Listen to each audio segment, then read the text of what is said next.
2x plus 3y बराबर 8, एक है 5x प्लस 3y बराबर 13।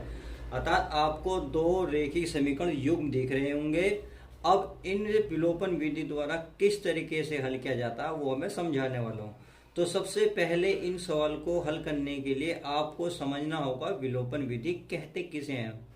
देखिए, विलोपन का मतलब होता है विलोप माने लोप, लोप माने किसी पद को गायब करना या खत्म कर देना। लोप माने खत्म, पद हो या आपका अचर पद हो। यदि मैं इस जो आपको एक समीकरण दिख रहा है, आपको सवाल दिख रहा है, इसमें x गायब कर दूं तो आप देख रहेंगे x इस तरीके से गायब हो जाएगा। तो आप 3 केवल y नजर आएगा, y की वैल्यू बहुत आसानी से निकाल सकते हैं। अब जरूरी नहीं है दोस्तों आप x गायब करें, आप जो है x y भी गायब कर सकते हैं। इस तरीके से जो आपको 2x और 5x दिख रहा है, ये आपको बहुत ही आसानी से क्लियर समझ में आ जाएगा। उम्मीद है आपको ये कुछ समझ में आ गया होगा। अब एक पॉइंट आपको जो मोस्ट इम्पोर्टेंट है वो याद रखना है विलोपन विधि के लिए। सबसे मोस्ट इम्पोर्टेंट ये है कि इन सवाल को करने के लिए आपको नंबर एक, आपको एक बात पता होनी चाहिए, हमेशा जो अचर पद दिए हुए हैं या आपके जो पद हैं उसके बराबर के बाद कोई अंक होना चाहिए। और वो पॉजिटिव भी हो सकता है, नेगेटिव हो सकता है, इससे सवाल पे कोई फर्क नहीं पड़ेगा। एक बात। नंबर 2 बात, यहाँ जरूरी नहीं है वो अंक हो, यहाँ आपकी 0 भी हो सकती है। तो चलिए, अब हमारे पास अंक है, 0 नहीं है, ना होगी तो हम 0 लगाएंगे, तब हमारे विलोपन विधि द्वारा किसी सवाल को आसानी से हल किया जा सकता है। तो चलिए अब हम इस वीडियो की शुरुआत करते हैं। x के बराबर में 2 है, 2 की गुणा 5 में करूंगा 10 बन जाएगा। इसी प्रकार समीकरण 2 में देखें, x की गुणा में कितना है 5, यदि मैं 5 की गुणा 2 में करूंगा तो 10 बनेगा। अर्थात कहने का मतलब ये हुआ, यदि x की गुणा में जो है आपस में इनमें गुणा कर दूं, फिर मैं इनको माइनस करूंगा तो ऊपर भी 10 नीचे भी 10 कैंसिल हो जाएगा। फिर हम आसानी से y की वैल्यू निकाल सकते हैं। अब इसी तरीके से आप y की वैल्यू निकाल सकते हैं। y की गुणा में कितना है दोस्तों 3, इस 3 की गुणा मैं 4 में करूंगा और 4 की गुणा 3 में करूंगा। अब जब आप ये ना करें केवल इसी में, जो समीकरण आपको 1 दी है तो 4 की सारे में गुणा करेंगे। इसी प्रकार 3 की गुणा जब नीचे करोगे समीकरण 2 में तो सब में करोगे। तो चलिए अब मैं शुरुआत करता हूँ। तो मैं क्या कर लेता हूँ, पहले x खत्म कर लेता हूँ। जब मैं x खत्म करूंगा तो मैं इन्हें आपस में बराबर करूंगा, जब ही खत्म होंगे। तो समीकरण दोस्तों मैं यहां लिख सकता हूं 2 में 2 की गुणा तथा फिर क्या लिखूंगा, समीकरण दोस्तों 1 में कितनी की गुणा करूंगा 5 की, तो सारे में होगी। तो यहां लिखूंगा मैं समीकरण 1 में 5 की गुणा करने पर। तो आप हिंदी आसानी से लिख सकते हो। तो करना क्या है दोस्तों, सबसे आसान तरीका ये 2 की गुणा आप सारे में करेंगे। सबसे पहले यहाँ लिखा समीकरण 2 में 2 की गुणा, तो 2 ये रही, इस 2 की गुणा सारे में होगी। 2 की मैं 5 में करूंगा कितना बनेगा 10x। अब इसी 2 की मैं आगे चलूं तो प्लस है, पहले प्लस करेंगे, फिर इसकी करूंगा 2 चौक 8y। अब इसी 2 की मैं बराबर के बाद कितना 13, 13 दूनी करूंगा दोस्तों 26। कितना समीकरण बनाएगा 3, क्योंकि गुणा करते ही जो अगली समीकरण बनेगी उसे समीकरण नेक्स्ट मानेंगे। अब इतना काम करा केवल 2 की गुणा, फिर लिखा है तथा समीकरण 1 में 5 की गुणा। आपकी एक समीकरण ऊपर है, 5 की गुणा सारे में करनी है, सारे में। तो 5 की अगर मैं 2 में करूंगा तो कितना बनेगा 10x, प्लस है तो प्लस, फिर 5 की मैं किस में करूंगा 3 में, 5 दिया दोस्तों 15y बराबर बराबर 5 अट्ठे दोस्तों 40। समीकरण क्या मानोगे इसे 4, क्या मानोगे 4, फिर आप लाइन खींचोगे। अब इतना करने के बाद आपको क्या काम करना है दोस्तों, अब जो यहाँ चिन्ह है उसको विपरीत लगाना है। यहाँ प्लस है तो माइनस, यहाँ प्लस है तो माइनस, यहाँ प्लस है तो माइनस। पापा आप देख रहे होंगे तो इसमें प्लस है, ये माइनस है, तो क्या हुआ कैंसिल हो गए। अब देखिए पहले 15 के आगे प्लस था, अब जो है माइनस है, तो अब का चिन्ह लेंगे। अब ये 8 है, ये माइनस का 15 है, तो 15 में से 8 गए, बचे माइनस के 7y। माइनस क्योंकि 15 बड़ा है इसलिए मैंने माइनस का लिया, बराबर 40 में से 26 गए, माइनस के कितने बचेंगे दोस्तों 14। तो आप देख रहे हैं माइनस से माइनस खत्म, यहाँ बचा 7y। अब ये लिख दिया 14, या y बराबर 14 बट्टे दोस्तों 7। 7 से कितनी बार कटेगा 7 दूनी 14। तो आपने देखा y का मान कितना निकल कर आया 2। तो इस तरीके से हमने विलोपन विधि द्वारा x को विलुप्त करा। इस तरीके से फिर हम y को निकालने में सक्सेस रहे। अब क्या करेंगे, इस y का मान आप किसी भी समीकरण में रख देंगे, इससे आपका x का मान निकल जाएगा।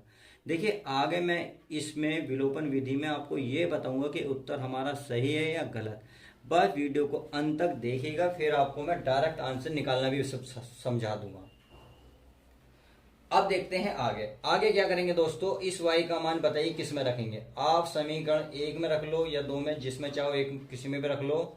मैंने रखा समीकरण 1 में। समीकरण 1 में y का मान रखने पर, तो मैं y का मान लिखूंगा तो पहले समीकरण 1 उतारूंगा। यह होगा 2x प्लस 3y बराबर 8।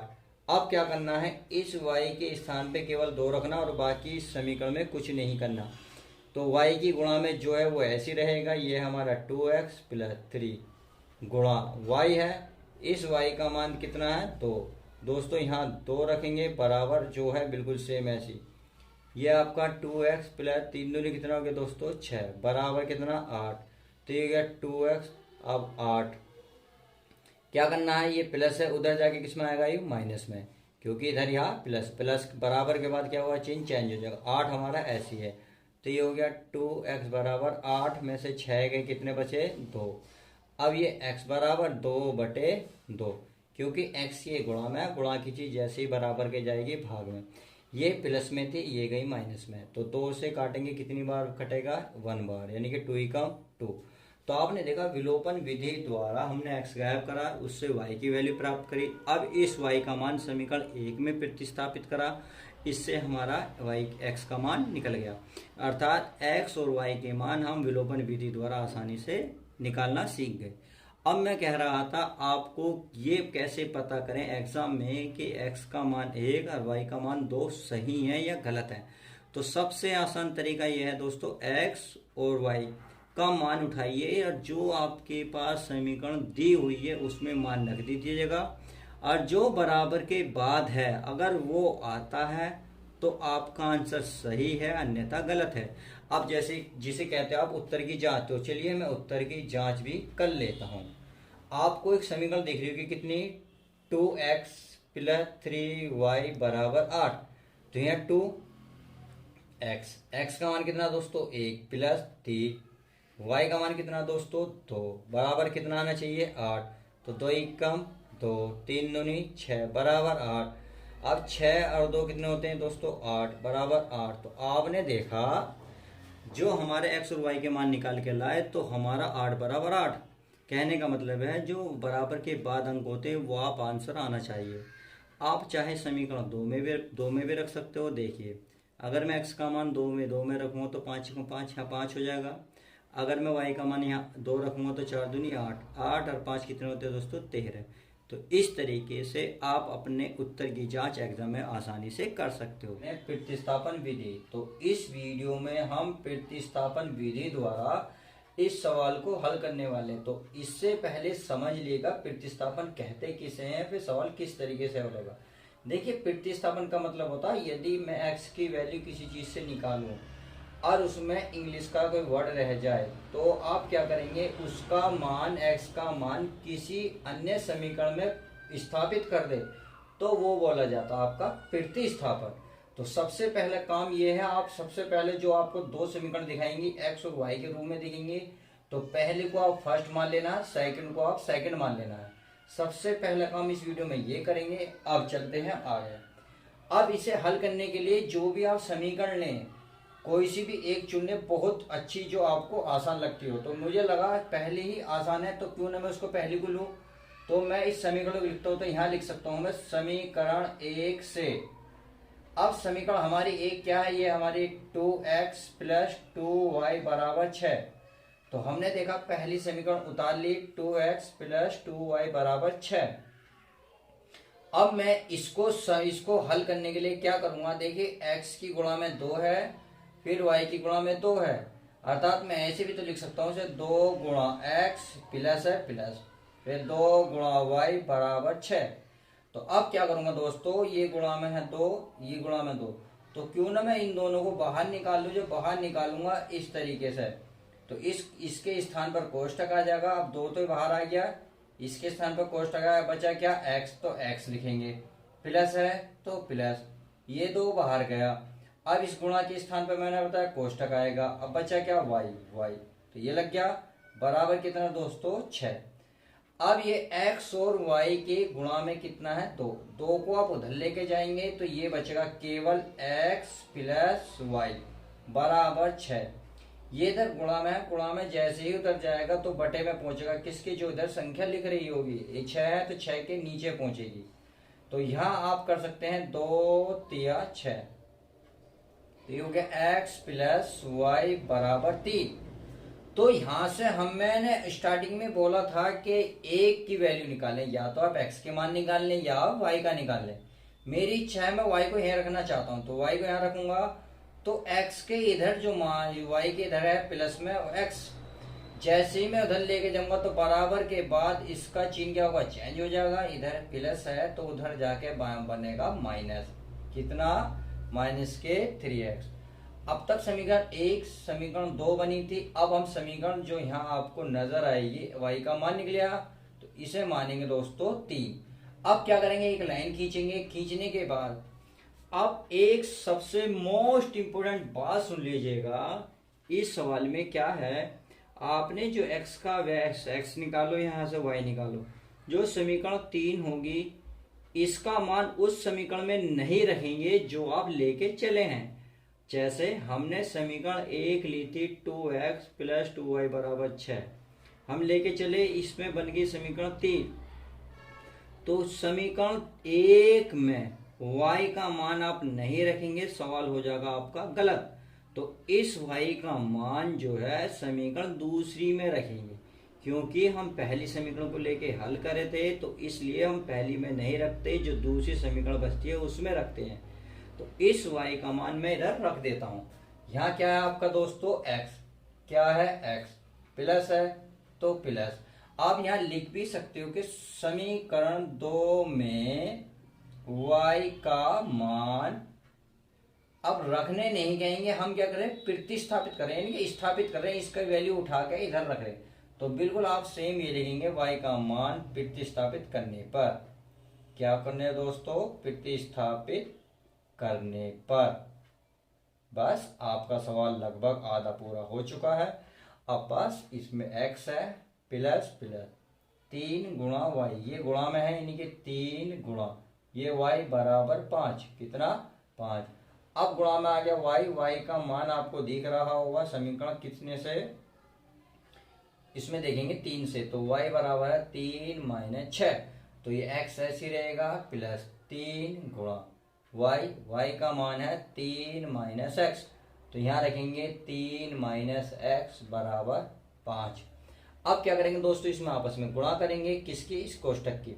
तो 3 की पहले 3 में गुणा करेंगे, इसी 3 की फिर x में करेंगे, तो ये होंगे x प्लस 3 की 3 में करोगे दोस्तों कितना आएगा 9। अब देखिए 3 की मैं x में करूंगा कितना आएगा 3x। अब बात चलते है, चल ये माइनस आएगा या प्लस आएगा। देखिए जब कोष्टक के बाहर प्लस होता है तो जो अंदर का चिन्ह होगा वही आएगा। कहने का मतलब ये हुआ आपका यहाँ क्या है माइनस है, तो यहाँ माइनस ही आएगा बराबर आपका 5। अब क्या करेंगे, इस x में से 3x माइनस करेंगे, क्योंकि ये माइनस है ये प्लस है, या आप लिख सकते हो x माइनस 3x बराबर 5। इस 9 को उधर लेके जाओगे तो माइनस का 9। अब देखिए 3x में से एक x गया, कितना बचेगा माइनस के 2x, ये कितना बचेगा 4, तो माइनस से माइनस कैंसिल हो जाता है, यहाँ बचा आपका 2x बराबर 4, या x बराबर x की गुणा में है 2, गुणा की चीज भाग में, इधर जो भी संख्या होगी उसके बटे में जाएगा। तो 2 से कितनी बार कट रहा है दोस्तों 2 बार, तो आपने देखा x का मान निकल के आ गया पूरा पूरा कितना 2। अब यहाँ पे आपको दिख रहा होगा y का मान पूरा नहीं निकला, इसमें x की वैल्यू आ गई थी। तो अब क्या करेंगे, इसी x का मान समीकरण 3 में स्थापित करेंगे।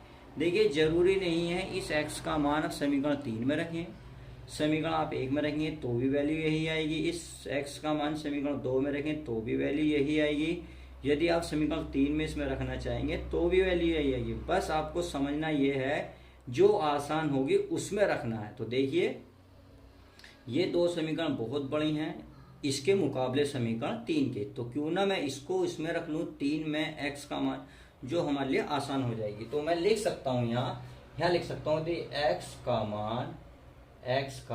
मान समीकरण 3 में प्रतिस्थापित करने पर, तो यहाँ है y बराबर, यहाँ है 3 माइनस इस x, और x का मान कितना आया 2, कितना आया 2, तो 3 में से आप 2 घटाएंगे तो कितना बचेगा दोस्तों 1। तो आप ये कह सकते हैं कि y बराबर कितना आ जाएगा 1, और यही आपका आंसर हो जाएगा। तो हमने प्रतिस्थापन विधि द्वारा x और y जो अचर पद हैं उसका मान निकाला। ये हाई स्कूल में यदि आप हैं, ये किसी भी एग्जाम की तैयारी कर रहे हैं तो मोस्ट इम्पोर्टेंट होते हैं, सबसे ज़्यादा प्रॉब्लम यही करते हैं। अगर आप इस चैनल पर नए हो तो प्लीज़ चैनल को सब्सक्राइब करें और वीडियो को लाइक करना ना भूलें। तो चलिए मिलते हैं आपको नेक्स्ट वीडियो में।